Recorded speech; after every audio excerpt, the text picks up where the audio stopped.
Don't forget to subscribe for more empowering content. Halo teman-teman, selamat sore teman-teman semua. Assalamualaikum, selamat sore semua dimanapun teman-teman berada. Kita akhirnya mulai. Tadi maaf ada sedikit kendala teknis dan sekarang sudah beres, insya Allah. So sekali lagi selamat datang di episode keberapa, saya selalu lupa udah episode keberapa webinar ini. Dan kalau minggu ini memang fokus kita bicara jaga kesehatan, kebugaran. Kalau hari Senin malam yang lalu kita membahas meningkatkan sistem imun tubuh. Hari ini kita juga sudah kedatangan guest speaker kita yang sangat keren juga. Ada Coach Carlo Tamba, teman-teman sudah bisa lihat di situ. Oh, by the way, selalu lupa mau tanya seharusnya di awal. Cek, teman-teman, suara saya terdengar nggak ini? Bisa ditulis di chat. Terdengar, terlihat juga. Videonya kelihatan, video Pas Carlo juga kelihatan.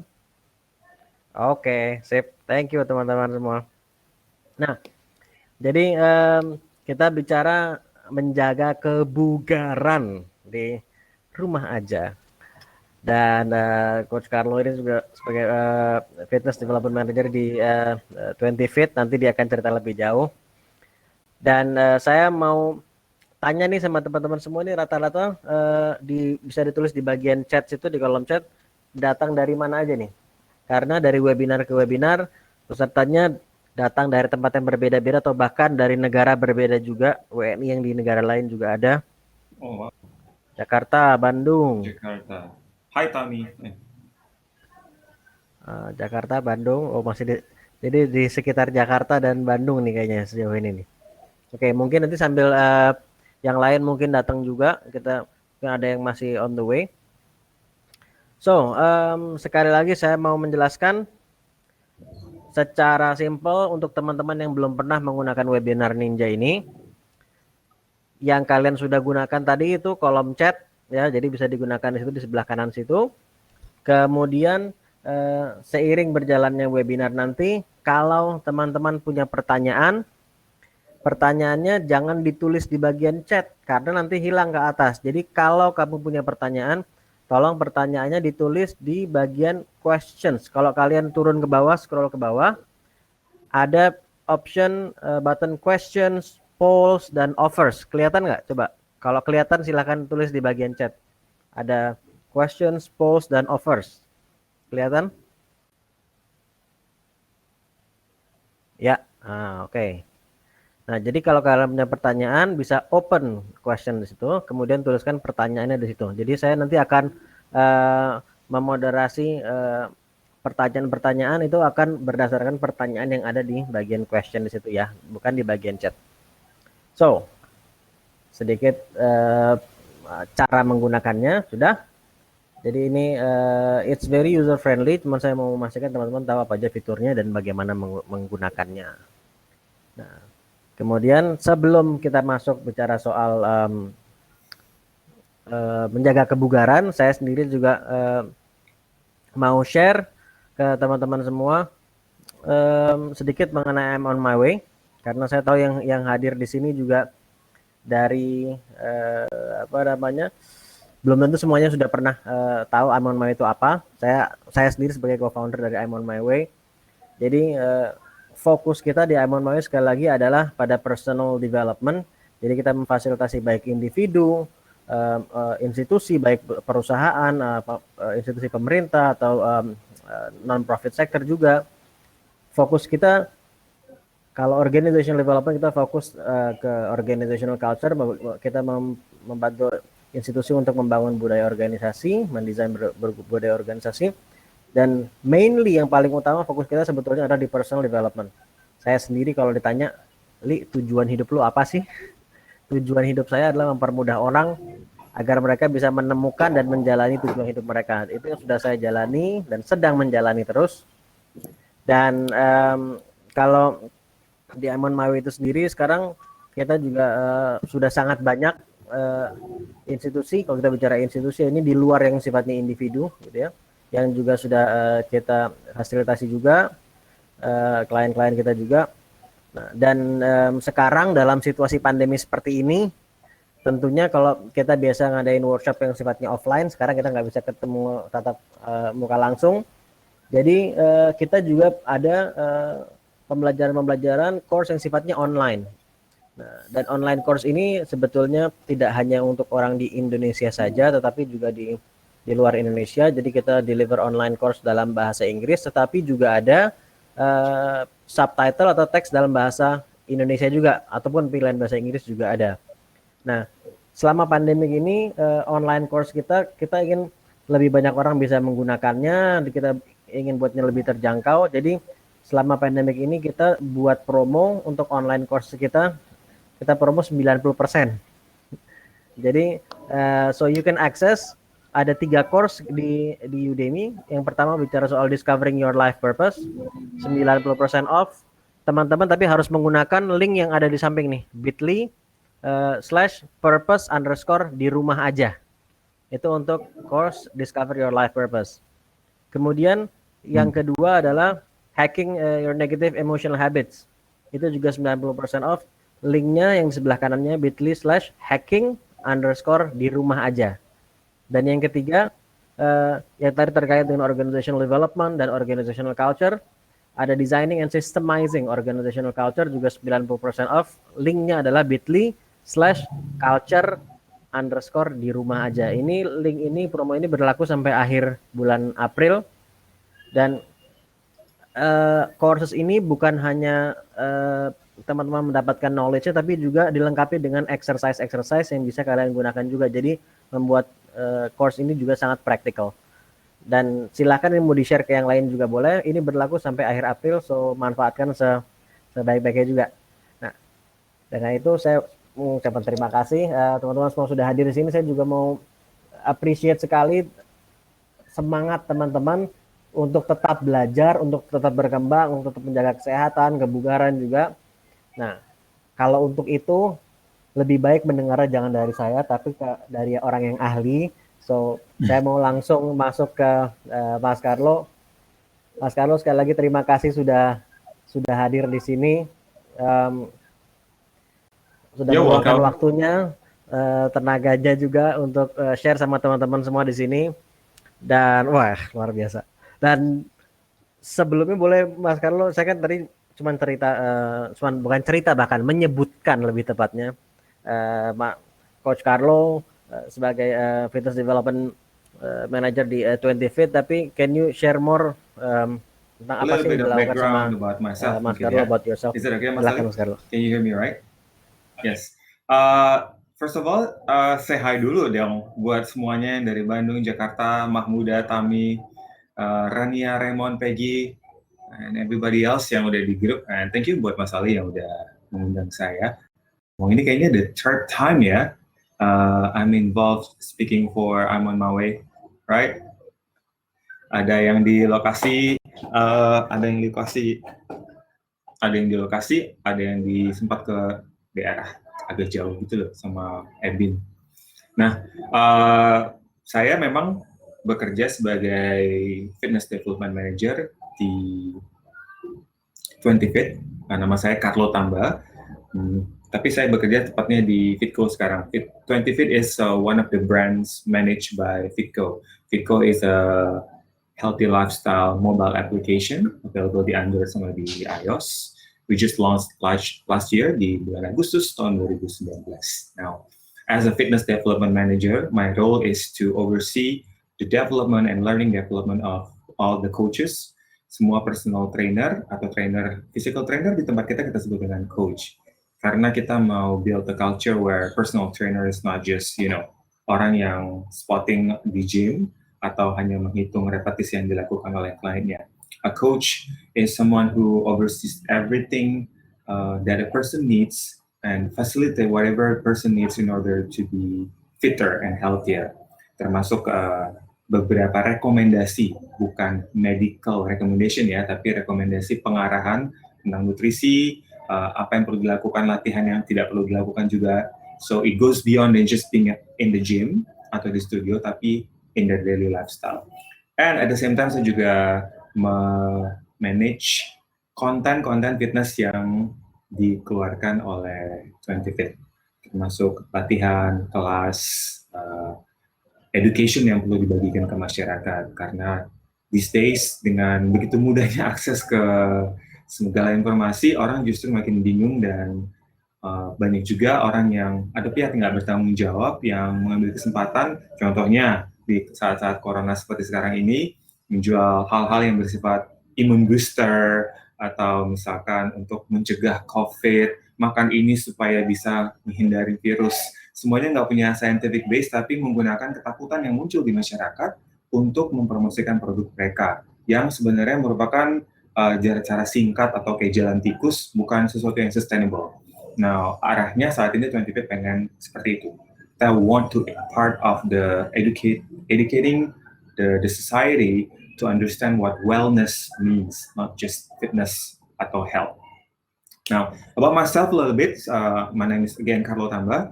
This year I'm going to be 40. It's going to be, I think I'm going to go through a midlife crisis in about 6 months. Sweet 40. I don't know if it's sweet. There's a little bit bitterness there.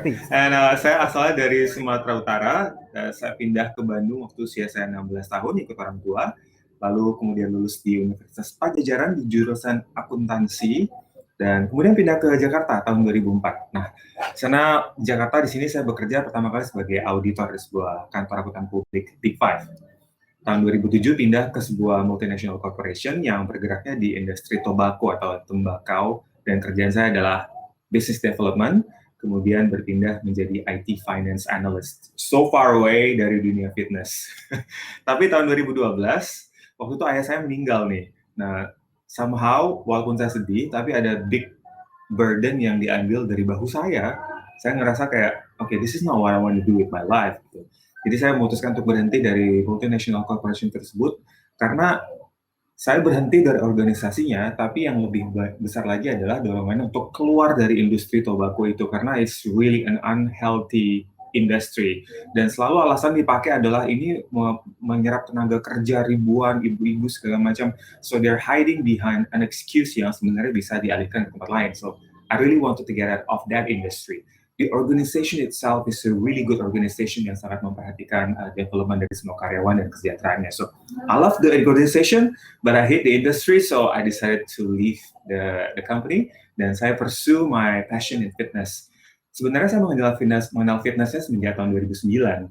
Waktu itu saya memberanikan diri menjadi anggota gym, dan karena saya belum punya pengetahuan ini, saya sangat tergila-gila dengan lari. Saya nggak suka ngeliat orang yang a little bit vain dengan dirinya sendiri. Setiap latihan tuh kayak dicermin. I don't want to be that dalam hati saya. Tapi saya terus lari sampai seminggu saya bisa 60-70 km larinya for about 6 months, dan badan saya jadi krempeng banget. And I was confused. I thought I already did what I had to do. Lari.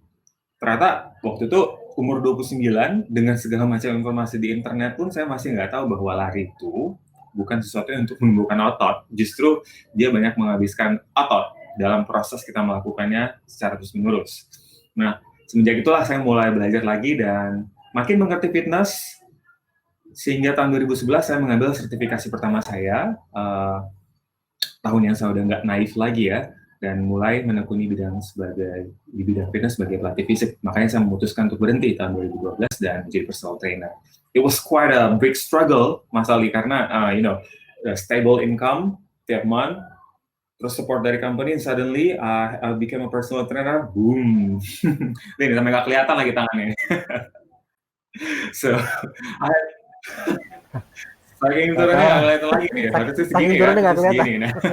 So it was a really tough time, but I knew talent atau gift saya itu di ngajar, tapi passion saya di bidang fitness. So I know my talent and I know my passion, and when talent ketemu dengan passion, itu jadi purpose of life buat saya. Passion aja nggak cukup, harus tahu juga nih talentnya apa, dan saya tahu talent saya itu ngebuat orang untuk mengerti dari zero, dari A sampai Z. Saya orangnya kalau menjelaskan sesuatu nggak suka singkat-singkat, kadang-kadang cukup membosankan, but I'd rather give it my all sampai orang paling bodoh pun bisa mengerti, daripada kasih chunk-chunk information yang akhirnya membuat orang jadi nggak punya pendirian, gitu, nggak punya prinsip, termasuk tentang fitness. Nah, akhirnya tahun 2019 kemarin saya bergabung dengan Fitco. Jadi wellness consultant, kemudian saya berpindah posisi menjadi fitness development manager. So that's quite a long story. That's about 10 minutes. So yeah, that's a little bit about me. So I hope you know who I am and what I do and why I do what I do, which is very important. So maybe we can start with the slide ya, Mas Ali. Saya mau tanya Mas Carlo, kalau misalnya boleh, sure. jadi Yeah. Tadi yang membuat Mas Carlo jadi begitu concern sama kesehatan atau wellness and fitness itu apa ya? I think it was a combination of several reasons. Saya nggak bisa spot directly tahun-tahun itu tuh apa yang benar-benar membuat saya begitu intrigued dengan dunia fitness. Tapi yang jelas waktu itu saya ngerasa kayak, saya 29 tahun. One of the reasons yang justru saya ingat adalah sesuatu yang nggak ada hubungan dengan inspirasi, karena I thought like umur 29 saya waktu itu masih jomblo kan, was like maybe there's something wrong with the way I look, so I start doing all these fitness things, all these business things, dan itu yang menjadi trigger pertama, itu trigger. But along the way saya menemukan bahwa yang membuat saya menjadi concern adalah di Indonesia ini orang menemukan kesehatan itu sebagai apa ya? It's just like a secondary thing gitu, bukan something primary. Dan sejak kecil kita diajarin hal-hal yang keliru tentang fitness. Orang tua kita itu banyak yang nggak mengerti nutrisi itu apa, terus apakah memang perlu makan nasi atau enggak, susu itu penting apa enggak, terus ya hal-hal mendasar yang saya rasa membuat orang jadi mengira kesehatan itu sesuatu yang mahal. Terutama kebugaran, kayak kita harus makan suplemen A, B, C, D, E untuk bisa jaga sehat. Orang tua saya atau bapak saya juga makan suplemennya dulu banyak, minta ampun. Dan saya kira kita dikondisikan hidup di mana semua produk-produk ini tuh mengkonsumsi pikiran kita, sehingga kita berpikir bahwa mereka tuh esensial buat kita. Padahal sebenarnya enggak, jaga makan aja itu udah cukup gitu loh.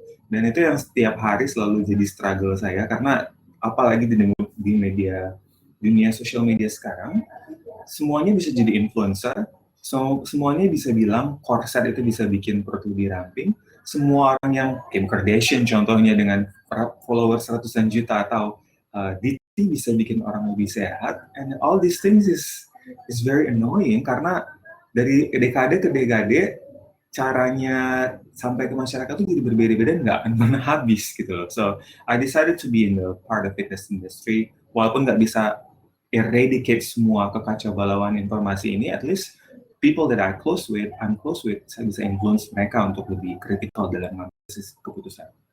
Menyampaikan informasinya dengan benar dan dengan baik gitu ya, akan mengurangi misinformation tadi itu gitu ya. So thank you for that. Nah, saya mau masuk lagi nih Mas Carlo. Ini kan kita bicara menjaga kebugaran.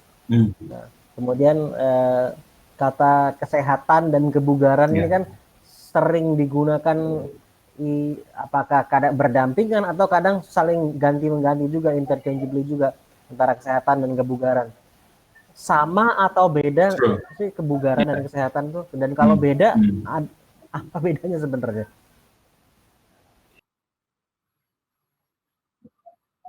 Okay, I'm just gonna keep it simple ya. Kalau kesehatan saya sering quote dari WHO, World Health Organization. Kesehatan itu adalah kondisi di mana kita merasa sehat, bukan hanya secara fisik, tapi juga secara mental dan secara sosial. And personally, di luar definisi WHO ini, saya juga go in deeper karena saya juga percaya bahwa ada spiritual health. I'm a spiritual being. Mungkin ada orang lain yang di sini nggak spiritual being, and I respect your decision. Tapi me myself, I'm a spiritual being, not only social, mental, and physical, but I'm a spiritual being. So it's a combination of all these things dalam kadar yang baik, sehingga kita berfungsi sehari-hari tidak dalam ketakutan atau dalam keterbatasan. Nah, jadi sehat itu bukan cuma sekedar kita nggak sakit. It's more than that. Karena ada aspek sosial, spiritual, yang tadi. Lalu kebugaran atau mungkin lebih keren disebut dengan fitness itu adalah kondisi di mana kita benar-benar fit untuk melakukan tanpa cepat capek, nggak gampang cedera, nggak harus terlalu banyak istirahat, dan bisa melakukan hal-hal yang intensitas tinggi. Capek itu udah pasti, cuman kita cepat recovery-nya untuk kembali melakukan aktivitas tersebut. So, I would consider that fitness is part of health. It's inside the health itself. Jadi bukan berdamping ya. So, again, as simple as that, paling besarnya health. Fitness is part of health. Iya.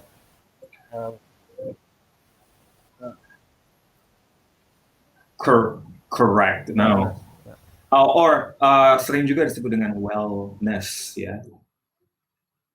Yes, where I don't like to use the word balance karena kita nggak pernah tahu sebenarnya balance seseorang tuh mana yang lebih bagus. Apakah seseorang mungkin fisikalnya harus lebih, contohnya atlet ya. Balance-nya ketika kita kan membalance tuh kan katakan ada 5 item. Balance-nya itu seperti apa? Nah, untuk seorang atlet tentu fisikalnya itu harus lebih tinggi dibandingkan yang lain kan. Oke. Berbeda dengan seorang contohnya guru, ya fisikalnya nggak perlu tinggi banget, dia mungkin sosialnya atau spiritualnya atau yang lainnya itu lebih baik, emosionalnya harus lebih baik. So it's not about balance, it's about harmony. I like to think about everything bisa di-adjust sesuai dengan keberadaan seseorang, kapan, waktunya, dan lagi di season apa. So it's not about balance, but about harmony of physical, mental, bukan soal emotional, balance atau nggak balance ya. Karena dari orang ke orang tergantung apa kegiatannya juga, kebutuhannya pun juga berbeda-beda gitu ya. True, yeah. True. Yes, betul. Karena bisa aja seseorang dalam kondisi tertentu dipaksa untuk lebih fisik secara fisik, fokusnya ke fisik harus diperhatiin banget. Ada times nggak bisa. Buat teman-teman semua, it's more about harmony than it is about kalau ada pertanyaan ditaruh di bagian questions di bawah ya, open questions. Silakan memulai taruh pertanyaan di situ, nggak apa-apa. Saya nanti ketika saya buka pertanyaan, saya akan baca dari situ, dan first question yang akan first come first serve pertanyaannya, dan kita juga sesuaikan dengan waktu yang ada. Jadi segera pertanyaannya dituliskan dari sekarang, nggak apa-apa.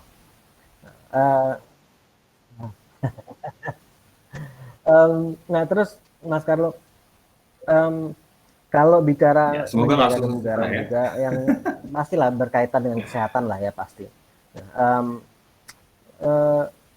Saya orang yang percaya sama the power of mindset. Artinya kita semua tindakan kita kan dipengaruhi oleh pola pikir kita juga. Nah kadang kalau kita bicara soal menjaga kebugaran, menjaga kesehatan, orang sering kali dia baru bertindak kalau ada masalah. Wah, habis ada menemukan kalau dia sakit, badan mulai nggak enak. Jadi ketika sudah ada gejala-gejala, baru dia sense of urgency-nya naik. Nah, jadi,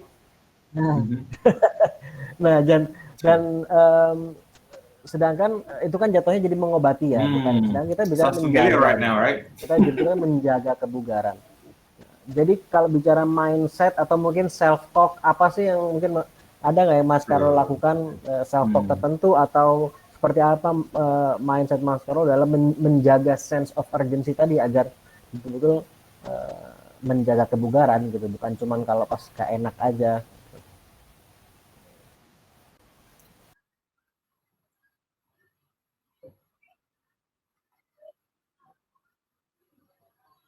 Got it. For me personally, yang paling sering menjadi atau membantu saya untuk lebih committed untuk atau dalam melakukan sesuatu adalah who am I doing it for? Ketika jawabannya who you're doing it for selalu jatuh ke diri kita sendiri, itu kadang-kadang ya mungkin ini asumsi saya, tapi perasaan saya itu mengatakan bahwa if everything falls, if the answer to the question who are you doing it for adalah selalu diri kita sendiri, buat beberapa orang ternyata itu works, tapi saya itu dalam jangka waktu yang pendek aja gitu. Mau sampai kapan sih Anda punya six pack abs? Sampai umur 50? Buat siapa contohnya? Kan? Nah kalau saya selalu bertanya, I'm doing this, I have to be committed for my family. Bagi saya saat ini, saya udah punya istri, punya anak, and I'm doing this supaya saya nggak sakit, supaya saya tetap sehat. Jadi tiap pagi kalau saya ada malas nih berolahraga, oke, saya sekarang umur 40, 15 tahun lagi anak saya kan umur let's just say 19, and saya mau workout together nih sama dia. Umur 60 saya masih mau deadlift, back squat sama anak saya. I wanna be involved in the things that he love, which most likely itu akan physical things. And that's my mindset setiap hari kalau melakukan sesuatu. I'm doing this for my wife and I'm doing this for my son. So I keep telling myself that udah gitu setelah keluarga saya yang inti, saya juga mikirin keluarga saya yang lain. I still have my mother that I need to take care of, my family that I have to lead. Saya anak keempat dari 5 orang bersaudara, tapi saya itu Batak, jadi anak laki-laki pertama. So every responsibility falls on me. So if I'm sick, setiap hari saya masuk rumah sakit, yang dipikirin adalah sakit darah jantung, sakit tekanan darah tinggi, sakit jantung, seperti banyak teman-teman saya sekarang yang udah overweight, sakit, cepat sakit. And if that happens to me, itu akan pengaruhin semua orang lain gitu. So my life is not about me, it's about people who relies on me to different degrees. So that's the self-talk that I need to tell myself every day. Bahkan di pekerjaan sekarang, contohnya saya juga harus tetap latihan fisik karena saya kan memimpin 70 orang coaches yang ada di Fitco, sekitar 70 orang coaches. So I need to be an example for them. I'm 40, I'm do all this dari semuanya. How can I be an example if I don't do it makes sense, tapi kok I preach to them? Jadi bertanya, kok saya nggak kepikiran ke situ ya? Padahal it makes so much sense gitu. Does that make sense? Jadi bahkan kalau tadi yang dari Mas Carlo sampaikan, nggak hanya ke keluarga tapi bahkan ke other managers in the company gitu ya, other coaches in the company gitu. Saya jadi terpikir, jadi memang sering kali kalau dari yang saya pelajari juga bahwa kita kan sebagai manusia, kita setiap tindakan kita juga dipengaruhi oleh kebutuhan kita tuh, selain untuk mendapatkan ini kind of pleasure, tapi juga bahkan kebutuhan untuk menghindari pain tertentu, dan seringkali yang kita asosiasikan sebagai pain itu tidak hanya apa yang terjadi pada diri kita, tapi pada orang-orang sekitar kita yang kita sayangi juga ya. So then it becomes a source of pain dalam arti yang baik, artinya membuat kita bergerak untuk melakukan apa yang perlu kita lakukan gitu ya. That's very very very interesting. Thank you. That's a good one. Nah sekarang kalau kita bicara langsung ya mengenai kondisi saat ini nih Mas Carlo, dan sesuai judul webinar kita nih, menjaga kebugaran di rumah aja. Apa nih, ada tips atau mungkin exercise tertentu, tips tertentu yang mungkin bisa Mas Carlo share buat kita, yang hal-hal yang bisa kita lakukan untuk menjaga tadi kebugaran tadi?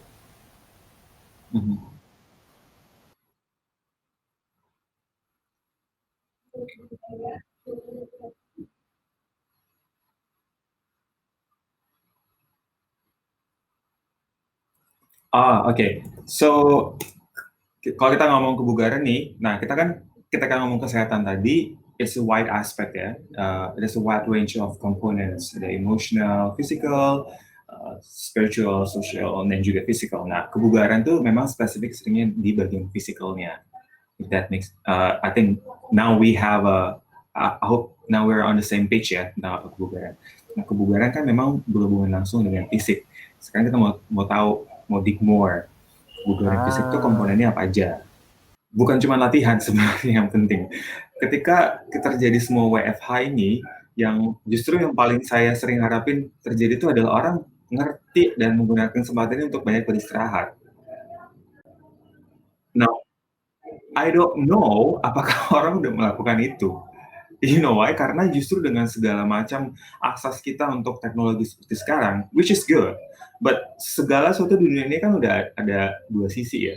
Ada good-nya, ada bad-nya lah ceritanya, segampangnya itu, dengan menggampangkannya. Contohnya email, phone call, ini tuh hal-hal yang justru membuat kita nggak punya batasan tempat lagi dan batasan waktu. Jadinya sering orang merasa kalau jam 10 tuh udah tidur rasanya kurang maksimum harinya. So either they continue, yeah, I can see, I bet, I bet. mempersiapkan kayak gini tuh nggak gampang loh Mas Ali. I know that. Now, I'm just kidding. So, kadang-kadang kita ngerasa kita harus sampai jam 12 malam atau jam 1 malam untuk benar-benar membuat hari kita menjadi sangat efisien atau efektif. Different people, different strokes. Jam 10 malam ada yang ngerasa harus lebih kerja lagi, tapi ada juga yang ngerasa, gue udah kerja lagi, sekarang waktunya gue untuk menikmatin, gue mau binging episode di Netflix, Crash Landing on You contohnya, atau Money Heist, atau apa American Idol, The Voice, whatever it is. You just wanna bang your head. Rasanya kalau kita nggak tidur sampai tengah malam tuh, rasanya hari ini kurang maksimum. Padahal itu counterproductive justru. Ini berbeda dengan yang kemarin-kemarin, mungkin orang justru, atau yang kedua adalah semakin banyak kerjaan. Gitu. Karena tadi mungkin jam 2 sampai jam 4 udah mutusin, udahlah gue lagi di rumah, nggak ada yang perhatiin, nanti aja gue lanjutin kerja lagi. Jadi kayak lebih susah justru menjaga harmoni antara waktu kerja dan waktu personal di rumah. I know some people like this yang justru nggak senang working from home karena mereka udah terbiasa ketika dulu masih ke kantor, pulang kantor gue kagak mau diganggu. Sekarang tuh kayak jadi susah gitu loh. Di rumah itu jadi susah membuat blocking time-nya karena setiap orang harus available untuk dihubungi. Belum lagi yang udah punya anak. Kalau udah punya anak tuh kerja di rumah itu like almost impossible, terutama toddler ya. Udah gitu orang tua harus contohnya mulai ngajarin anaknya ya. Katakanlah suami istri yang anaknya masih 6 tahun, 7 tahun, sama nih ikut di SD aja, sekarang mereka sudah di rumah. We're going to teach them. One of the parents, both parents are working from home. So it's not a situation that seems as easy as it looks gitu. So I really wish kemarin tuh yang berapa orang ya yang udah mulai praktis contohnya. Dulu alasannya itu kerjanya mundur mulu, tapi sekarang di rumah terus dong. Bisa nggak itu tidur beneran 7-8 jam?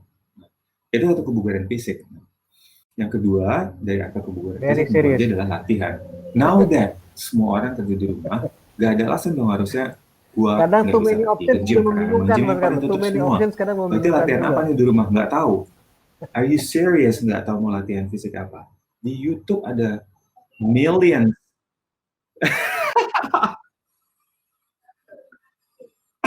No.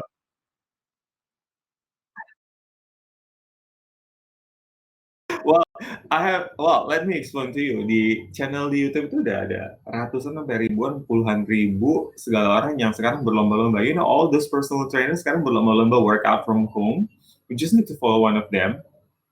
Atau ada aplikasi-aplikasi kan. I'm not ashamed to say aplikasi like Freeletics atau Runtastic atau apapun lah. Banyak banget nih aplikasi sekarang yang ada basis gratisnya yang bisa diikuti dan juga bisa berbayar. And you can termasuk Fitco, kita juga ada nyediain contohnya personal training virtual, ada live class juga untuk corporate. There's so many access sebenarnya di teknologi yang bisa diikutin. Dan untuk level kita, gini, kebugaran itu bukan orang yang punya six pack abs. Saya sendiri nggak punya six pack abs, and I'm not ashamed about it. But I can deadlift 200 kilogram, I can back squat 100 and 120 kilogram. Those are not boasting, tapi saya tahu kekuatan saya itu nggak diukur dari seberapa keringnya badan saya. You guys know that sebenarnya semua orang yang kontes fisik bodybuilder itu the day atau 2 days di mendekati mereka kompetisi di panggung itu justru adalah masa-masa yang paling tidak bugar untuk mereka. Karena mereka harus kering mungkin badannya, and they eat little food, they drink very little water supaya tujuannya di stage menang. Jadi ketika kita melihat kebugaran bahwa orang harus kering, ototnya punya six pack abs, otot geleber di sana sini, that's not fitness. Orang-orang tersebut adalah orang yang memang mata pencahariannya di bidang itu. It's just like Anda semua di bidang Anda sendiri yang terus-terus belajar. Otak Anda itu sangat penuh dengan knowledge dan experience, cuma dia nggak berbentuk otot. Nah, orang-orang yang tadi kebugaran fisik itu tuh nggak punya content in your brain gitu. You just allocating your 10,000 hours on different things. So, jadi kebugaran itu jangan langsung lihat majalah fisik, fitness yang selalu buka baju semua. Oh, I have to be like, that's not good. How much you can do with your physical body? Seberapa banyak yang bisa kita lakukan dengan fisik kita untuk melakukan kegiatan sehari-hari tanpa sampai merasa kelelahan, keketeaan gitu ya. Sakit atau cedera. And That's it. Nah, ketika kita udah tahu, kenapa? Boleh. Mhm.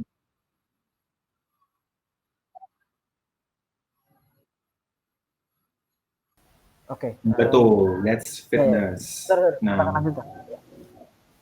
Otot six pack abs, otot lebar di mana-mana, those are things that are nice to have, but they're not must have. Okay, that's to make it simple. So, nah kebugaran. Nah, untuk itu dari situ, ya, dari situ baru kita bisa menetapkan, oh oke, kalau kita udah tahu gitu, gue bisa ngelakuin latihan fisik apa aja dong? Bisa. Nah, cuman sekarang yang saya mau kasih tahu nih konteksnya adalah latihan fisik itu ada dua macam. Ada yang bersifat kardiovaskular dan ada yang bersifat muscular strength. Yang tadi saya jelasin di awal, saya lari 60-70 km per hari, itu semuanya kardiovaskular yang terkait dengan aliran oksigen di tubuh, itu jantung, kulit, dan paru-paru. Oke. Nggak ada hubungan dengan otot. Jadi, itu penting. Yang kedua adalah muscular strength. Muscular strength ini yang berhubungan ya, otot, di mana di badan kita semua ada otot. Otot ini untuk apa sih? Otot ini adalah untuk membantu kita mengurangi cedera dan tentunya meningkatkan kapasitas kita untuk melakukan kegiatan sehari-hari. Kan contohnya ngangkat aqua galon, atau mendorong meja, atau mengangkat sofa, atau mengangkat belanjaan. Saya ini orangnya by the way ya, contohnya ini saya paling benci kalau harus keluar dari mobil bawa belanjaan tuh harus datang 2 kali. Saya akan paksa sebisa mungkin semua harus ada di tangan saya. Dan saya nggak suka balik 2 kali. My ego is hurt kalau saya harus balik ke mobil untuk ambil belanjaan yang tersisa. Istri saya bilang, kenapa sih repot amat? I don't want go back. I know this is what I'm being training for. Nah, buat orang tuh mungkin kayak ridiculous, but that's the whole idea.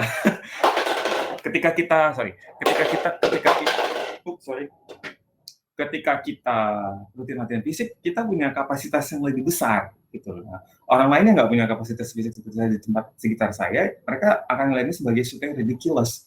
Kenapa sih capek-capek? No, I can do it, and nggak capek, cuman memang kelihatan lebih ribet aja. Jadi saya sering dibilang orang rempong.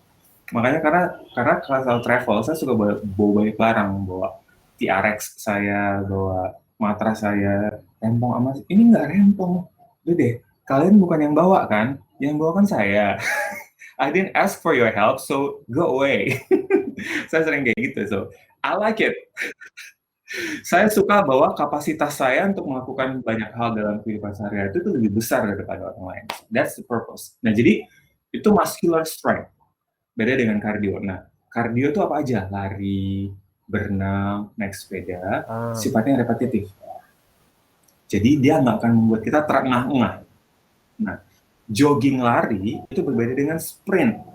Ketika kita sprint, pasti orang nggak mungkin lama-lama kan kalau sprint, yaitu kecepatan maksimum larinya. Biasanya paling tahan berapa? Maksimum banget itu 1 menit. Nah, ketika kita lari dari jogging pindah ke lari, sprint ini udah menggunakan otot di kaki. Jadi itu energinya bukan dari oksigen lagi, tapi dari otot. Udah melibatkan otot sekarang. Nah, angkat beban, push up, squat, ini semua yang bersifat muscular strength. Jadi Anda tinggal nge-balance. Terus kalau orang bertanya nih, tapi gue setiap hari main tenis, main bulu tangkis. Nah, permainan itu bukan latihan fisik.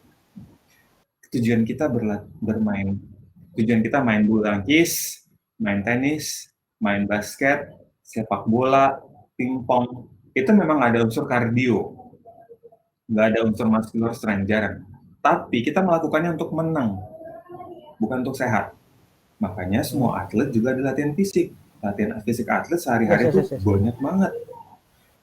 Game-game tadi, sepak bola, bulu tangkis itu semua adalah permainan.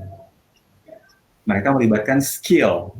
Nah, skillnya itu yang akan membuat seseorang bisa memodifikasi strategi permainannya pada saat bertanding. Tapi kalau fisiknya nggak siap, ya, dia nggak akan siap juga. By the way, Mas Ali, dan my video is sorry, not Sam flickering, ada right? follow up pertanyaan. Cuma mau ngasih tahu nih, Untuk So, teman-teman ya sekali Anda lagi, harus berarti ini saya sekarang tinggal udah ada cari nih, pertanyaan dari misalkan ada Mohsin dalam Riza 7 hari Yahya. dalam seminggu, what are you Boleh going to do? nggak Ya, Mohsin can you hear me? pertanyaannya dipindah ke bagian questions di Oke, bawah, 7 hari jadi dalam agar kita seminggu. seragam semua. Di Jangan copy paste aja nggak main apa-apa, basket, di main open questions di tenis, bawah. main pingpong. Nanti Gue udah olahraga banyak. saya No, masuk you're ke not. pertanyaan Mas Mohsin. Anda tadi itu Setelah saya ada bermain, satu follow up which pertanyaan is lagi nih, good. Tapi dalam Fernando. konteks untuk jadiin Tadi kebugaran, itu belum tentu.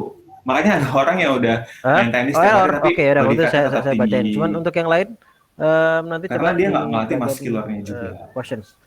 Anyway, oke Mas Mohsin, thank you.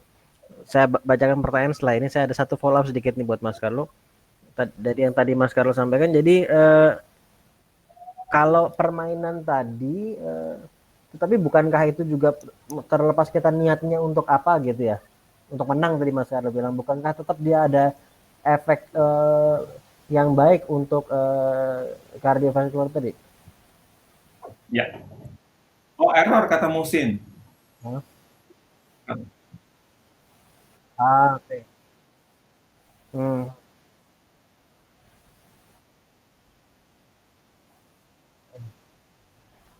Oh, tidak seterukur gitu ya. Oke, oke, oke. Hmm. Hmm. Nah,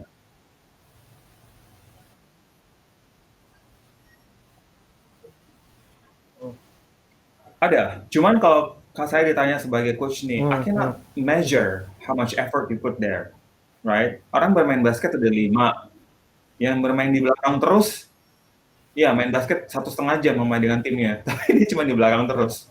Saya nggak bisa ngukur. Oke, nah, yes. Nah, kalau kita latihannya latihan yang spesifik, latihan fisik, seperti lari 5 kilometer, kita bisa gampang ngukurnya. 2 bulan lalu saya latihan 3 kilometer itu sampai 30 menit. Sekarang saya 3 kilometer udah bisa 20 menit. Ada progres yang bisa kita ukur. Oke. Kemarin saya ngangkat beban, deadlift atau back squat, saya baru bisa 20 kg. Sekarang saya bisa 60 kg setelah 3 bulan latihan. Jadi kita ada measure. Nah, ketika ada improvement dari yang kita lakukan, itu berarti ada improvement dari segi kardiovaskular. Yang tadinya 30 menit jadi 20 menit, berarti sekarang aliran oksigen dan kapasitas paru-parunya udah lebih tinggi. Kapasitas jantungnya juga. Nah, kalau tadi yang tadinya cuma bisa squat beban cuma 20 kilo, sekarang setelah 3 bulan bisa 60 kg, berarti ada kapasitas yang naik tuh dari segi otot dan motorik di otaknya. Berarti ototnya udah lebih banyak dong, untuk support bisa lebih banyak beban. Itu bisa terukur. Kalau game, kalau permainan tenis, udah gitu pertandingannya juga bukan yang official lagi kan, you're not competing with the best of the best. Oh, kemarin gue menang lawan ini, kemarin gue menang lawan well, I don't want to say that. Kemarin gue menang lawan tetangga ini, gue menang lawan tetangga, tapi gue lawan tetangga itu, who are they? Kita, itu cuma skill gitu. Jadi kita nggak bisa mengukur kebugaran kita. Tapi jadi, apakah itu buruk ya? Seperti Mas Ali bilang, itu nggak buruk. Pasti ada efeknya. Oke, tentu dengan kita bergerak, itu lebih nah, efeknya bukan kebugaran aja buat saya. Ketika kita permainan itu lebih ke sosial. Thank you. Which, again, itu adalah part of wellness atau health. Yes, it is also important. Saya mau langsung baca mulai pertanyaan ini dari. Jadi saya nggak bilang bahwa permainan itu salah dan harus dihindarin ya. Cuman kalau memang bagaimana tujuannya dalam menjaga kebugaran ini, jangan 4 hari atau 5 hari main permainan. Menjaga balancing antara pola exercise, pola istirahat, dan pola makan dalam rangka maintain konsistensi kebugaran. Oh iya, mungkin 2 bulan, 3 bulan kalau memang kita obes, kita harus fokusnya di reducing fat dulu, dan itu sangat sulit kalau hanya melalui olahraga permainan. Make sense? Yes. Baik.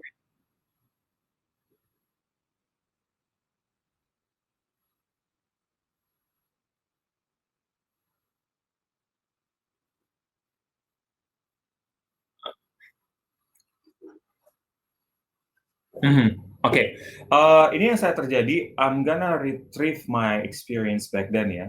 Waktu itu tahun 2009 kan, yang tadi saya bilang tuh, saya lari terus-menerus sampai saya kehilangan berat badan segitu banyak banget. Lalu tahun 2010 saya putusin untuk hire personal trainer. Ini bukan kayak mau promo ya, tapi memang waktu itu punya personal trainer untuk diri saya sendiri itu adalah suatu hal yang keputusan yang sangat membantu saya untuk bisa melihat kebugaran itu secara lebih luas gitu loh. And contohnya Muksin nih yang tadi bertanya kan ya, can you imagine bahwa dengan sebegitu banyak akses ke informasi, Muksin aja masih bertanya juga nih, gimana cara strateginya.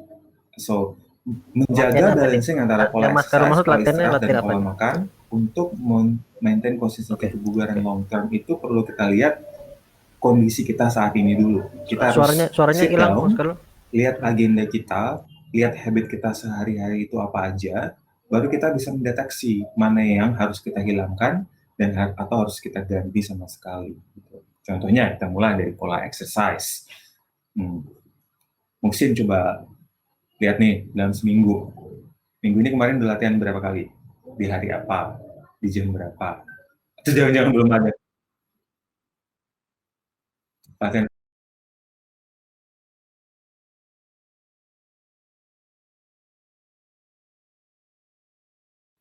Oke, sorry. Ya, pola exercise. Lihat dulu agenda. You gotta take a look at your habit first. Baru Anda bisa tahu mau ngelakuin apa. Jangan tiba-tiba langsung lompat, gue mau ngelakuin ini. Itu akan jadi sporadik. Itu karena Anda nggak strategize lakuinnya di mana. Kalau mau latihan fisik sama PT itu harus di planning contohnya. Stick to your schedule. Masukin di agenda. Saya setiap hari masih masukin bahwa jam 5 pagi saya harus latihan. Kalau nggak bisa, nggak apa-apa, it's okay. Yang penting you put in your schedule. If it's not in your agenda, that means it's not important. Right? Kita taruh meeting di agenda kan, karena itu penting buat kita. Now, physical training, latihan fisik harus dimasukin ke agenda. Nggak meeting orang lain, it's okay, doesn't matter. It's a meeting with yourself. So, this is an important one. Nah, masalahnya saat ini adalah orang masih ngelihat kalau ada konyol banget rasanya taruh personal latihan fisik di agenda. Alah, udahlah, nanti kan kalau ada meeting juga nggak bisa. No, you cannot. You gotta be firm with yourself. It's important for you. If it's not, again, it's not in your agenda, then it's not important buat saya pribadi. Itu kalau pola exercise. Lihat dulu di mana Anda bisa strategize latihannya. 3 atau 4 hari dalam seminggu, ditaruh agenda. Pagi atau sore, stick to it. Udah gitu aja, sesimpel itu kok. Saya cenderung suka melakukan di pagi hari, sebab itu tadi, saya sering punya tension dengan orang-orang yang nggak mengerti pentingnya fitness atau kebugaran fisik, sehingga kalau saya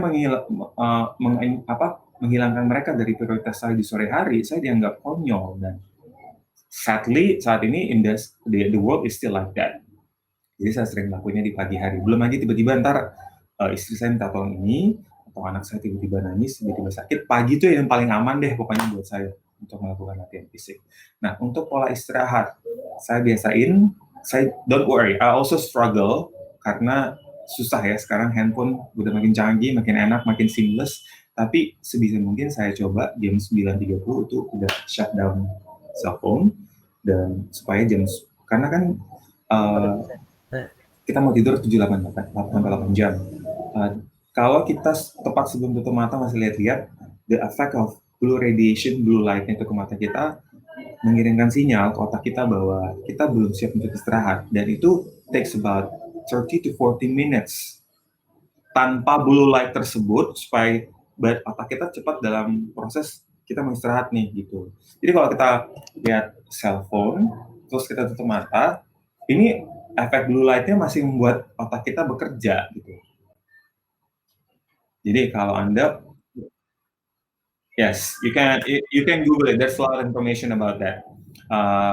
Jadi kalau jam 10 udah mau tidur, jam 9 tuh udah harus tutup cellphone supaya lebih cepat kita masuk ke dalam deep sleep-nya. Gitu. Terus pola istirahat ini juga penting dalam konteks menjaga stres. Ya. Saya tuh orangnya percaya bahwa stres itu penting buat tubuh kita. Cuman chronic stress atau stres yang tidak di-manage itu yang sering membuat orang jatuh sakit, tekanan darah, sakit jantung. Nah, how to manage stres ini adalah dengan selalu menyediakan margin dalam kehidupan Anda. Anda harus selalu punya margin, terutama margin waktu. Jangan Misalnya ada 5 jam kosong, 5 jamnya penuh, mana mau masukin aktivitas meeting dengan ini setiap jam ada. Jika Anda pandai setiap hari seperti itu akan cepat membawa Anda ke dalam chronic stress gitu. Oke, you're still young, tapi biasain ketika udah ada 2 meeting, harus ada jeda contohnya, setengah jam atau 1 jam. Bisa Anda bernafas, ingat hal-hal lain di luar pekerjaan yang lebih penting, and it's not wrong to do that. So always create a margin. That's why weekend tuh berguna banget kalau Anda gunakan bukan kerja atau sosialisasi dengan teman-teman. Take a little break from everybody else, from everything else around you. Just be with yourself, reading, or be with the person that you really care, love. Gitu. That's a margin namanya. The more you have margin in your busy life, the more you are able to control or manage your stress. Nah, itu dalam pola istirahat. Nah, dalam pola makan, supaya jangka panjang Anda bisa menjaga kebugaran, hindari makanan-makanan yang high in kalori. Biasanya dalam kemasan plastik itu ada pasti kalorinya tinggi. Jarang ada yang very very low. Contohnya chips, kerupuk, keripik, permen, semua dalam plastik kan. Mas Mohsin. Selanjutnya itu biasanya kandungan kalori dan gulanya tinggi. Dan udah itu aja. Kurangi konsumsi karbohidrat, bukan hilangin ya, kurangin, karena dari masyarakat Indonesia cenderung sangat tinggi ke konsumsi karbohidratnya dari roti, terus dari gula, terus dari nasi, terus dari mie. Olahraga apa yang tepat, terlalu banyak karbohidrat aja, jadi nggak harus go keto, kayak nggak harus keto diet, just reduce the carbohydrate that you consume. WFH nih, WFH. Itu secara jangka panjang, and that's what I've been practicing in about 8 years. Musim. Kayaknya mic-nya masih mute tadi.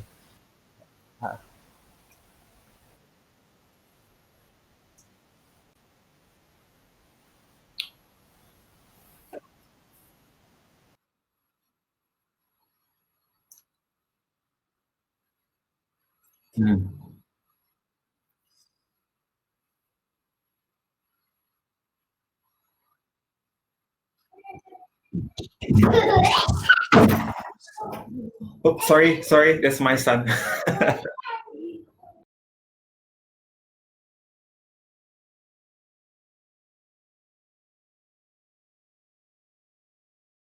Olahraga apa yang tepat karena kalau terlalu banyak lari atau gerak tubuh diri. Okay, yeah. So actually this happens to me too, Tommy. Karena you remember when I told you tadi di awal, saya tuh dulu sempat lari 60-70 km seminggu selama 6 bulan atau 7 bulan.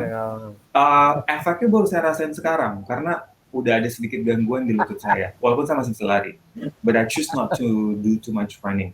Usia itu sebenarnya jarang ada jadi faktor utama untuk tidak melakukan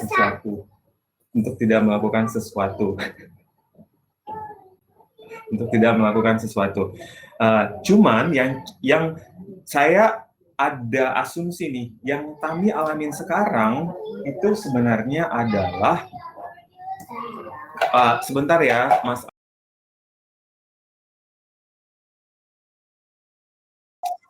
It's okay, sorry. Tadi saya pakai kursi anak saya, and now he's very mad. Sorry.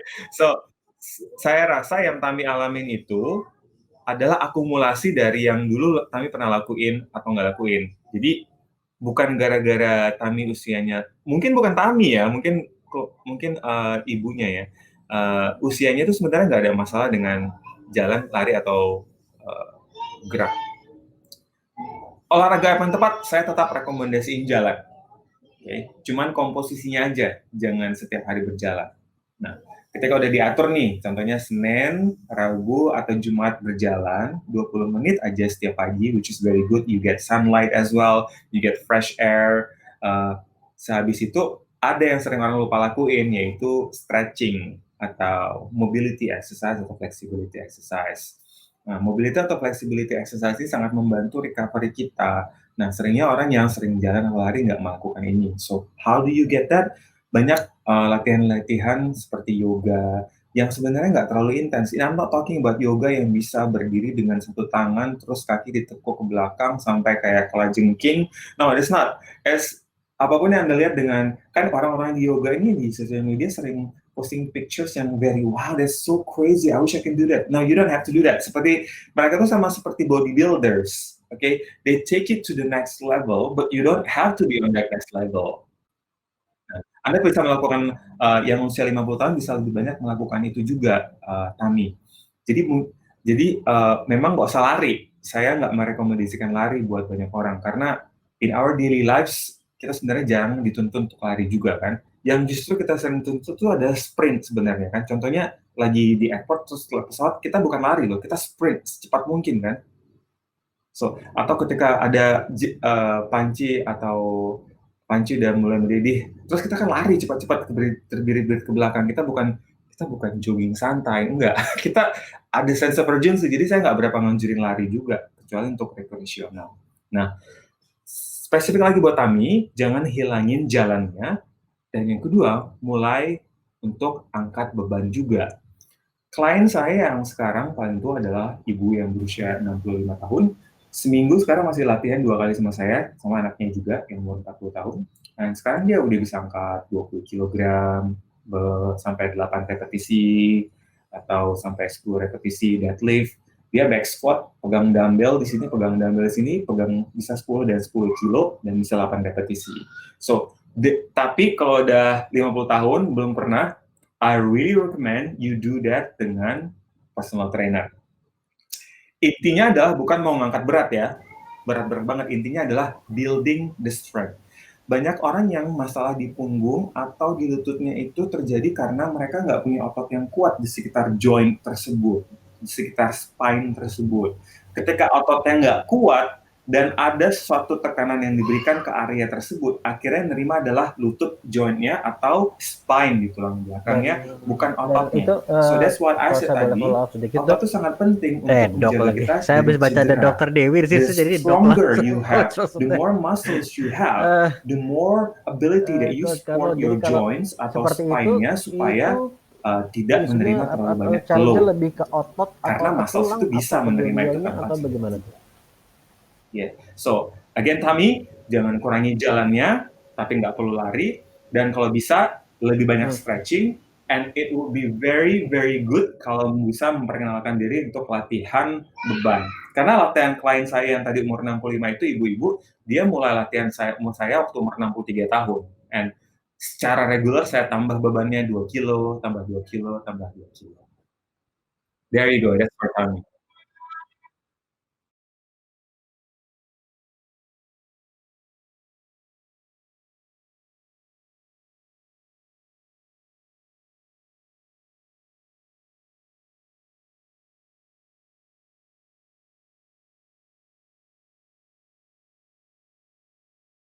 Lihat sendiri, contohnya mungkin waktu jalan memang udah ada di ankle atau di lututnya tuh ada supination atau pronation, masuk ke dalam atau keluar atau seperti ini, struktur tulangnya juga saya perlu lihat. Jadi nyerinya itu bisa karena satu faktor atau dua atau kombinasi dari beberapa faktor secara bersamaan. That's why kalau analisa melalui deskripsi seringnya sulit. Tapi kalau dilihat langsung, nanti saya suruh asesmen via squat atau coba lunges, baru kelihatan nih. Gitu. Contohnya kalau lagi squat atau ya jongkok ke bawah, itu lututnya masuk ke dalam, berarti gluteus minimusnya atau otot di sekitar paha luarnya itu kurang kuat. Gitu. Jadi seringnya, yang tadi saya bilang tuh, kalau ototnya di sekitarnya kurang kuat, jatuh-jatuhnya pasti akan sering ke joint atau ke spine.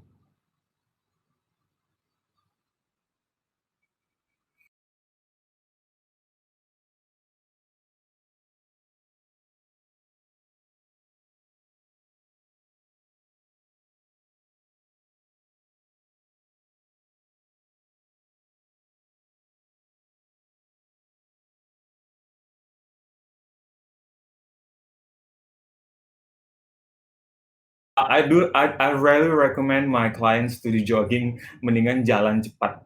Kalau yang mau ada intensitas lebih tinggi, saya sering suruh naik ke treadmill, speed-nya 3 atau 4 km per hour, tapi incline-nya dinaikin. Dengan begitu kita lebih memberikan pressure kepada jantung kita untuk meningkatkan kapasitas penyerapan oksigen. The heart will be forced to inhale more oxygen. Itu yang penting sebenarnya dari latihan cardiovascular, bukan speed.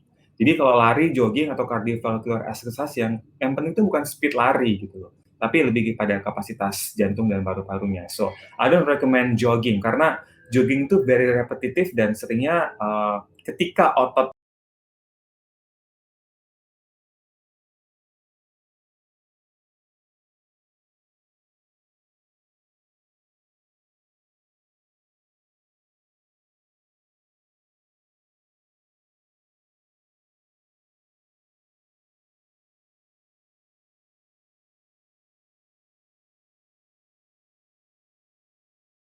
paha nggak kuat, otot core atau perut dan punggung belakang nggak kuat, jadinya sering jatuhnya ke lower back sama ke lutut.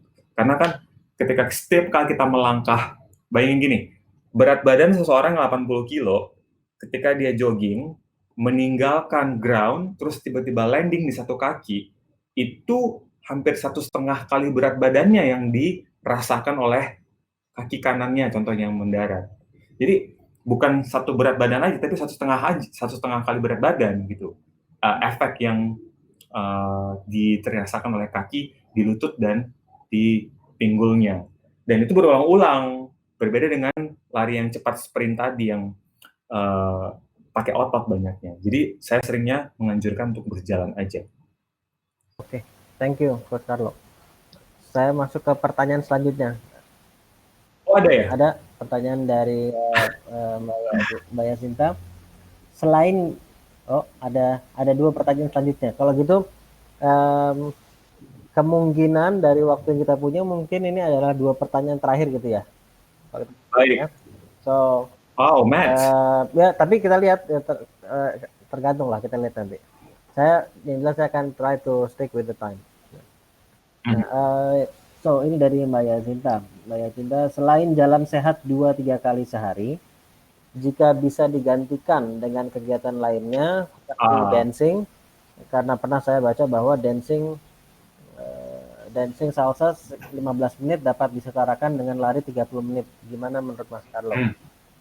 Oke, bagi saya gini, satu hal lagi yang sering terjadi adalah ketika kita baca artikel nih, banyak orang bilang research menunjukkan. Research itu ada berbagai macam. Ada yang sebenarnya cuma studi aja. Studi itu biasanya nggak research gitu. So, jadi ketika orang ngomong ini, gue udah riset nih tentang latihan fisik.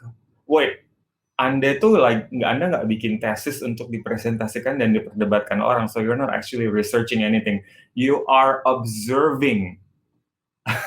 So you are studying, jadi bukan riset sebenarnya. Nah, artikel di Indonesia atau bahkan luar negeri juga sering banget mengutip studi atau riset dari peneliti yang ditulisnya untuk menggampangkan penulisan artikel. Jadi orang nganggap itu benar-benar udah telitinya kayak rumit banget, padahal cuman dianalisa, oh ini kayak gini, oh ini kayak gini. Jadi cuman analisa standar aja. Nah, ketika salsa dibilang sama 15 menit sama dengan 30 menit lari, kita harus bisa juga punya perspektif bahwa ini studi yang dilakukan apa nih? Apakah ada 100 orang dilakukan, dan 100 orangnya usianya berapa, kapasitas kardiovaskularnya seperti apa, berat tubuhnya seperti apa, terus benar-benar kecepatan larinya sama apa enggak. Jadi jogging kan si A, B, C, usia 20, 30, 40, with different weights, dengan kebiasaan sehari-hari yang berbeda, itu 30 menit larinya itu beda gitu. Jadi bagi saya bukan masalah time yang penting di sini, tapi seberapa kita bisa konsisten melakukannya. Dan saya setuju kalau emang mau kardiovaskular, emang enaknya nih kardiovaskular itu bisa digantikan dengan berbagai yang lebih menyenangkan seperti dance, seperti jalan. Nah, daripada berlari mendingan melakukan hal seperti itu, atau berenang juga bisa, naik sepeda. So if you want to do it, Yasinta, I truly recommend it. Selain jalan 2-3 kali, just continue dancing, bukan karena efeknya sama dengan 30 menit lari. Kita nggak akan pernah tahu apakah memang betul-betul 30 menit lari. But cardiovascular pasti dapat, because I've tried dancing before, walaupun dancing hip hop, and I know just how demanding dancing itu dengan kepada kemampuan kardiovaskular kita. So that's a good one. Continue doing that. Di mana, by the way, ya? Dancing salsa. Bisa di Saya tulisin nih, Mbak Yasinta. Kalau Maybe kalau maybe saya next guest saya anak about metal, salsa. Mas Carlo, jadi dancingnya kepala doang gini. Kurang headbanging Moshing, aja. moshing. Oke, lanjut gitu nih. Dari pertanyaan dari Matt Malibu. Matt Malibu. Dari Wow, from Manchester. Manchester. Have you been understanding what we've been talking about? Tadi baik bahasa Indonesia. I hope so. Mhm, Oke, Ah, ya, ya, Mas Ali, oke, saya bisa baca oke, kok, oke, so you yes, don't have to silakan, repeat silakan. biar nggak habis Panjang waktunya lah. kan ya. So basically Matt Malibu ini kan udah he's been trying keto and yes he lost weight but after 5 years I started to feel cranky terus got swollen knees. That's it. Ini yang tadi saya bilang nih. Teman saya juga banyak nih yang coba keto. Lucunya dia saya punya satu klien ya, uh, yang kakaknya yang female tuh coba keto, yang adiknya laki-laki tuh coba keto. Exactly the same menu every day kata mereka. Dan yang laki-laki tuh lose a lot of weight. Sementara yang cewek ini nggak nggak ada efek sama sekali, malah dia jadi cranky juga, like jadi lebih lapar. So diet atau nutrition itu adalah sesuatu yang kompleks sebenarnya. Memang ketika kita mau lose weight, untuk orang banyak saat ini tuh lebih gampang adalah menghindari karbohidrat. Karena di sekitar kita, the easiest access to food adalah makanan-makanan yang bersifat karbohidrat, right? Nasi, pasta, keripik, mie, all gorengan, all these snacks, all these things are high in carbohydrates dan sudah menjadi bagian dari pola makan atau diet kita sejak kecil. Udah lama banget nih. Sama seperti saya bilang tadi, orang Indonesia nggak bisa kalau nggak makan nasi, rasanya nggak kenyang gitu. Nah, it's become a culture dan ketika sesuatu yang menjadi part of culture itu tuh susah untuk dihilangin. Nah, karena kita ada semakin banyak sugary drinks, snacks, high in carbohydrates, akhirnya kita hilangkan sama sekali, itu sebenarnya mengambil a big chunk of our meal, sehingga yang terjadi sehari-hari adalah defisit kalori. Defisit kalori adalah kondisi di mana kalori yang kita konsumsi itu lebih sedikit daripada kalori yang kita bakar. Nah, ini akan ada selisih nih. Selisihnya ini adalah yang akhirnya tubuh kita bilang, kok lu selama ini nggak makannya 2000 kalori, dan lu memang butuh 2000 kalori, lu cuma makan 1600 kalori. Ini bukan conversation yang terjadi, kita bisa dengar di badan kita ya, but this is what's happening in the body, how the logic the body system works. So, selisih 400 dari 2000 dan 1600 tadi itu badannya akan berusaha bakar. Wah, si Carlo hari ini cuma makan 1600, biasanya 2000. Kita bakar yang mana nih? Kita ambil dari mana nih? Tubuh kita akan mulai membakar lemak untuk menghasilkan energi yang kita butuhin. Karena tadi ada defisit gitu loh. Nah, itu yang terjadi dengan pembakaran lemak dan orang sering hilang berat badannya seperti Matt ini dari keto sebenarnya basically karena terjadi defisit kalori secara berkepanjangan. Namun, ketika kita menghilangkan karbohidrat, itu ada efek yang berbeda-beda di setiap orang, terutama dalam konteks hormon. Ada orang yang kalau nggak makan karbohidrat, hormon libidonya turun, ada orang yang gampang cranky, yang seperti bilang, bahkan contohnya saya ini, tahun 2012, saya sempat mencoba 1 bulan aja, nggak makan karbohidrat, saya cuma makan ubi aja sedikit setiap harinya. Akhirnya di sini sebenarnya efeknya adalah saya di bagian kepala saya ini hair loss semenjak tahun itu, dan saya nggak bisa memikirkan alasan lain yang menyebabkan, saya nggak sampai meneliti gimana sih, but I know ever since like that time, hair loss saya di bagian itu makin cukup parah gitu. So that's the side effect of weight loss secara drastis yang orang sering nggak tampilin kan. Yang penting udah kurus, udah six packs, yes. No, it doesn't work like that. So yes, I think like Matt says is bahwa start to feel cranky, I get tired easily just after playing tennis for an hour. Oh, itu juga ada efeknya seperti ini. Ketika kita main tenis, mungkin Matt ini nih main tenisnya dalam konteks yang intensitasnya tinggi nih, dia very active, very competitive. Nah, tenis ini kan banyak gerakan yang mendadak. Semakin banyak gerakan yang mendadak itu sebenarnya kapasitasnya bukan kardiovaskular lagi, Mas Ali. Dia kalau tiba-tiba pindah ke sana terus sprint ngajar bola, seperti kayak bulu tangkis nih, itu almost not like cardiovascular, itu almost like sprinting, karena Tapi very sprintnya fast. juga Nah, short ketika very burst juga fast, sprintnya. Yes, more like burst. Nah, ini tuh hal seperti ini butuh karbohidrat sebagai energi yang paling cepat tersedia di tubuh. Nah, mungkin itu yang terjadi sama Matt ini ketika main tenis, sejam aja udah hilang karena dia nggak ada sumber energi yang cepat yang tersedia di dalam tubuhnya. Dan Matt is 53 years old. That's amazing. Next, dia mencoba diet, which is the vegan diet. The difference after 3 months. Currently, my tummy is quite decent, but I can't really lose that last bit. Well, you know what, Matt? It's tummy. You're not competing to be the best bodybuilder. Tummy is a tummy. It doesn't devalue who we are too, right? Like I'm a personal trainer and I don't have a 6-pack abs, but I know I'm physically fit and healthy and strong, and I can play with my son tanpa harus cepat capek ya. That's enough for me gitu. Terus, now pertanyaan dari Matt adalah bodyweight training, chin up, like considering my age is okay. Any suggestion untuk bodyweight training, pull up, push up, squat every other day, 15 minutes. Okay, HIIT nggak perlu setiap hari, like 2 or 3 times a week on a different day. Each session of the HIIT 30 to 45 minutes should be enough for you. And yes, I do recommend you to do more of your body weight as you are now 53. Pull ups, push up, squat, because going forward, these are the things that you will most likely do more often, like walking and then probably gendong anak orang atau anak sendiri atau HIIT cucu itu apa? nanti. Sorry. All these things yang semuanya HIIT itu adalah high intensity interval training. Oke. Meaning? Yes, biasanya kita bagiannya contohnya ada 4 round nih. Masing-masing round tuh ada 4 gerakan, masing-masing gerakan terus-menerus dilakukan tanpa ada jeda selama 30 detik. Habis itu baru rest 1 menit gitu loh. Jadi tanpa ada dedicated. Contoh kita kalau weightlifting kan 1, 9, 10, terus kita istirahat 60 detik.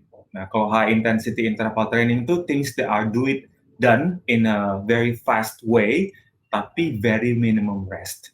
Itu cukup 3 sampai 4 kali seminggu. Dan di masa-masa corona ini malah saya lebih menganjurkan untuk menurunkan yang high intensity interval training, jangan terlalu banyak, cukup yang high intensity pakai weight atau loaded movements aja seperti squat atau deadlift, angkat beban.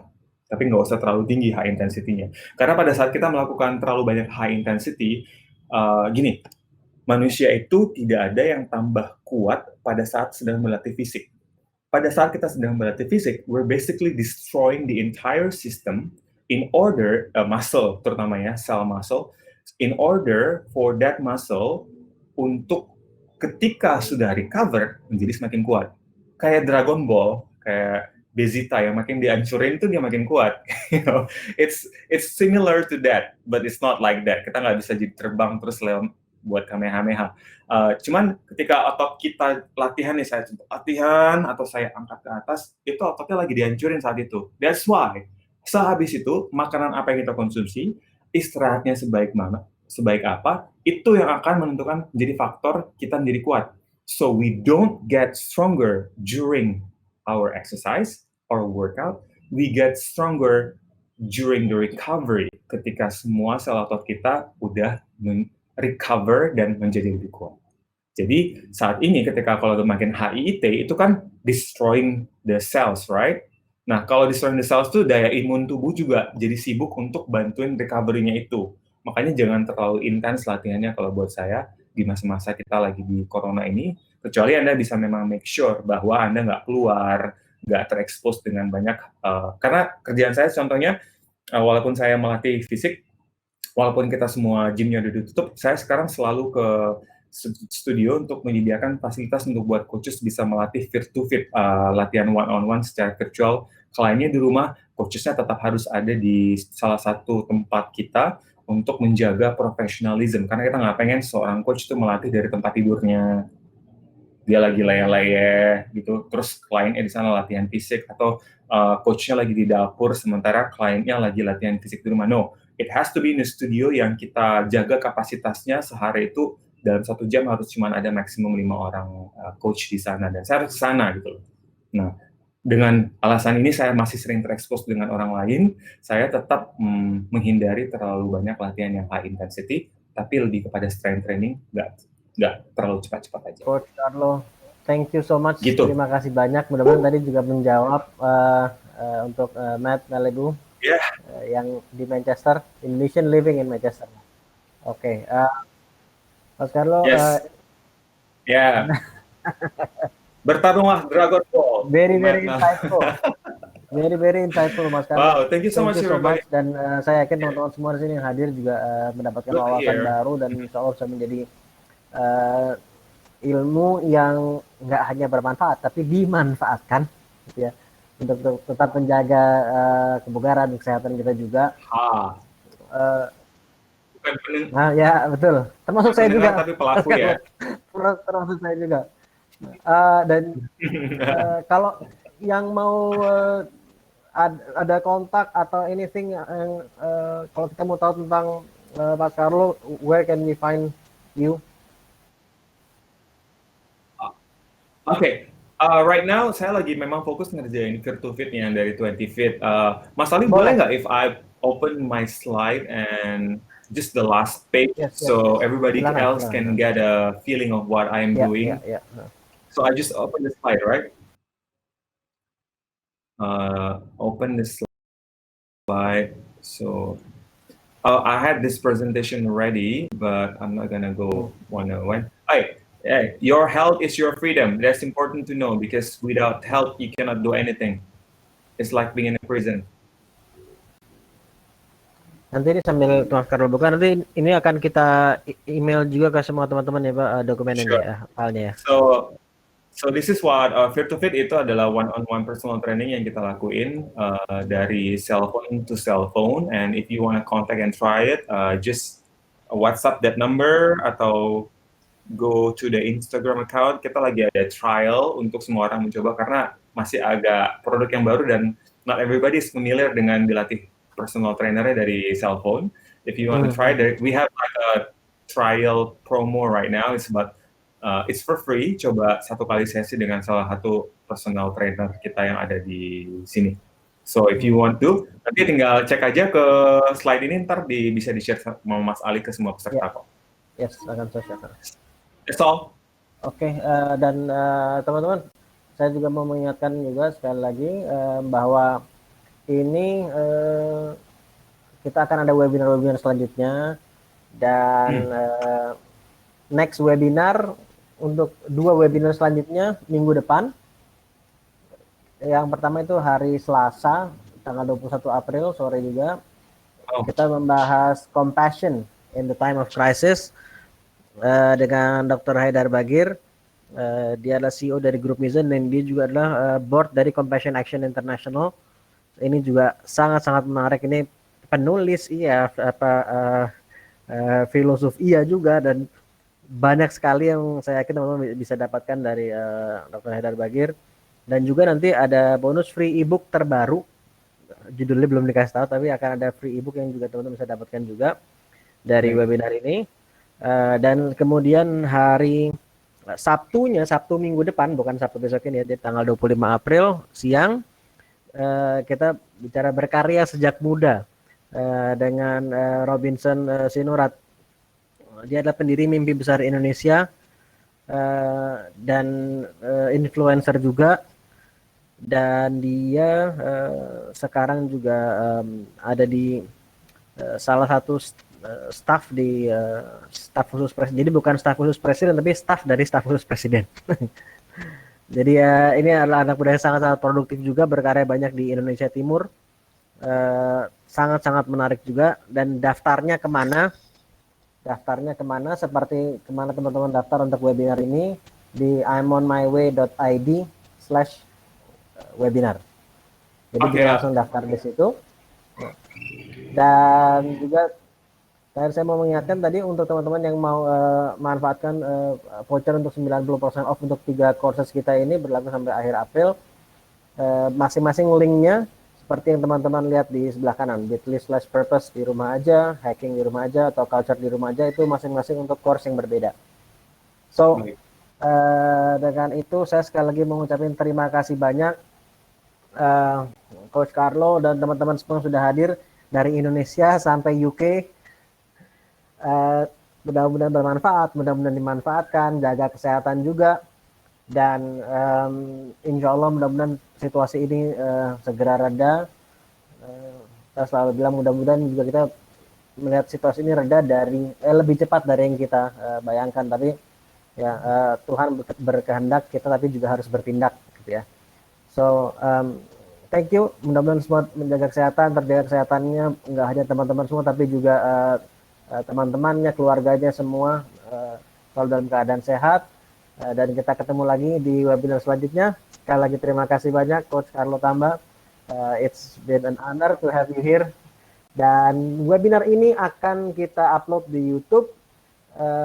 Insya Allah besok sudah bisa ada di YouTube, dan nanti teman-teman akan kita email kembali dengan linknya di YouTube dan juga dengan PDF dari Mas Carlo tadi juga ya.